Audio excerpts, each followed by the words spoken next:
কাউকে বাধ্য করো না কথা বলার জন্যে।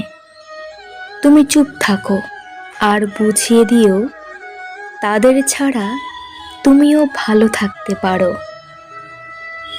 সবার জীবনেই স্পেশাল কিছু মানুষ থাকে, আর সেই স্পেশাল মানুষগুলোই স্পেশালভাবে কষ্ট দেয়। বাই বলার পরেও মোবাইলের দিকে তাকিয়ে রিপ্লাই পাওয়ার আশা করাটাই হয়তো ভালোবাসা। যে ব্যক্তি কথা ও আচরণে বিনয়ী, সে কখনো অন্যের কাছে অপমানিত হয় না। নূপুর থাকলে পা সুন্দর, চুড়ি থাকলে হাত সুন্দর, টিপ থাকলে কপাল সুন্দর, লিপস্টিক থাকলে ঠোঁট সুন্দর। কিন্তু সব কিছু দিয়ে নিজেকে সুন্দর করে সাজানো সত্ত্বেও যদি মন আর চরিত্র সুন্দর না হয়, তাহলে সব সুন্দরতা মূল্যহীন। কাউকে কখনো খুব বেশি আপন ভাবা ঠিক না, কারণ আপন মানুষগুলোই এক সময় কষ্টের কারণ হয়ে দাঁড়ায়। বিয়ের পর স্বামী স্ত্রীর মধ্যে ত্রুটিযুক্ত অতীত নিয়ে ঘাটাঘাটি করাকে বুদ্ধিমান বোঝায় না। এতে সম্পর্কে ব্যাঘাত ঘটে। নতুন করে বাঁচতে চাইলেও ঘাড়ে ভূত চেপে বসে। একই ফুটন্ত জলে ডিম শক্ত আর আলু নরম হয়। তাই বিষয়টি হলো, আপনি কিসে গঠিত, আপনার পরিস্থিতি নয়। ব্যস্ত হয়ে যাও, দেখবে মন খারাপ লাগার সময় পাবে না। বাবার পর যদি কেউ থাকে, তবে সেটা পরিবারের বড় ছেলে, যাকে সারা জীবন পরিবারের জন্যে বোকা আর ধৈর্যশীল থাকতে হয়। মনে জায়গা করতে লম্বা সময় লাগলেও মন থেকে উঠে যেতে কয়েকটা মিনিট লাগে। বউকে স্বামী বলল, বাজার থেকে 1 টাকার মোমবাতি এনে ঘর ভর্তি আলো হয়?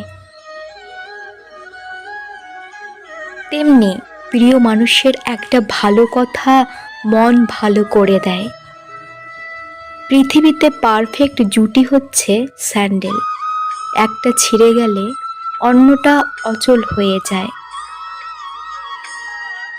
মানুষের পাল্টে যাওয়াটাই সবার চোখে পড়ে, কিন্তু পাল্টে যাওয়ার কারণটা কারোর চোখে পড়ে না বা বুঝতেও চায় না।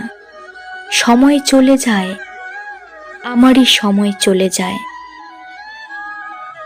নিজের বলে ভাবছো যাকে, সে কি আসলে নিজের হয়? সময় থাকতে বুঝে নিও, এই দুনিয়ায় কেউ কারো নয়। রাগ সময়ের সাথে কমে, কিন্তু অভিমান সময়ের সাথে ক্রমশ বাড়তে থাকে। কাউকে হারিয়ে দেওয়াটা খুব সহজ, কিন্তু কঠিন হলো কারো মন জয় করা। যারা বেশি ভাবে, তারা জীবনে কখনো উপভোগ করতে পারে না। অতিরিক্ত কথা বলা মানুষেরা বড্ড অবুঝ হয়। অন্যদিকে যারা যত ভালো বোঝে, তারা তত কম কথা বলে। উদ্দেশ্য যদি সৎ হয়, তাহলে কাউকে পরোয়া করতে হবে না। সফলতার সিঁড়ি নিজেই বানাতে পারবে। মেয়ের ক্ষেত্রে ছেলের বিল্ডিং ঘর আছে কিনা তা যাচাই করার আগে বিল্ডিং ঘরের মানুষগুলো মানুষ নাকি অমানুষ তা যাচাই করা জরুরি। অহংকার করতে নেই কখনো।